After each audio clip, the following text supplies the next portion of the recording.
यह घटना तब की है जब मैं 17 साल की थी। मैं कनाडा में रहती हूँ। रात के लगभग 9 बज रहे थे।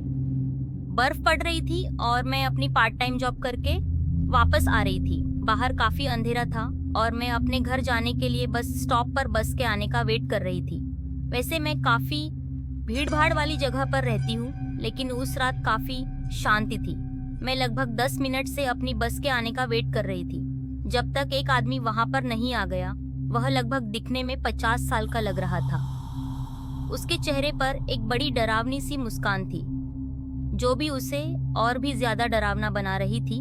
वो काफी धीमी आवाज में बात कर रहा था और मुझसे पूछ रहा था कि मैं इतनी रात में अकेले क्या कर रही हूँ और कहाँ जा रही हूँ। मुझे काफी अजीब रहा था, लेकिन उस वक्त बस स्टॉप पर मैं और बस वह आदमी ही था। तो मैंने उसे बता दिया कि मैं अपने काम से वापस घर जा रही हूँ। तभी वह मुस्कुराया। उसने कहा कि मौसम की वजह से बस काफी लेट हो जाएगी। मैंने बस की टाइमिंग चेक करने के लिए अपना फोन निकाला, लेकिन इस ठंडे मौसम की वजह से मेरे फोन की बैटरी डाउन हो चुकी थी। तभी वो आदमी मेरे पास बढ़ने लगा और मुझसे कहने लगा, हे, क्या तुम मेरे साथ 5 मिनट के लिए चलना चाहोगी? मैंने कहा, माफ कीजिए सर, आपका क्या मतलब है? उसने कहा, चलो 5 मिनट के लिए घूमने चलते हैं। तुम चिंता मत करो, तुम्हारी बस नहीं छूटेगी। मैं तुम्हें सही सलामत वापस ले आऊंगा। मैं कोई बेवकूफ नहीं थी। मैं एकदम से खड़ी हुई। मैंने उसे साफ मना कर दिया, लेकिन वह मुझे बार बार अपने साथ चलने को कहने लगा। मैं काफी डर गई थी, क्योंकि वह मेरे साथ कुछ भी गलत कर सकता था। लेकिन तभी एक और लेडी बस स्टॉप पर आ गई और उस आदमी ने अपना मुंह वही बंद कर लिया। कुछ समय इंतजार करने के बाद हमारी बस वहां पर आ गई। बस में मैं, वह लेडी और वह डरावना आदमी और 2 लोग और थे। वह आदमी पीछे बैठकर पूरे रास्ते मुझे ही देखता रहा।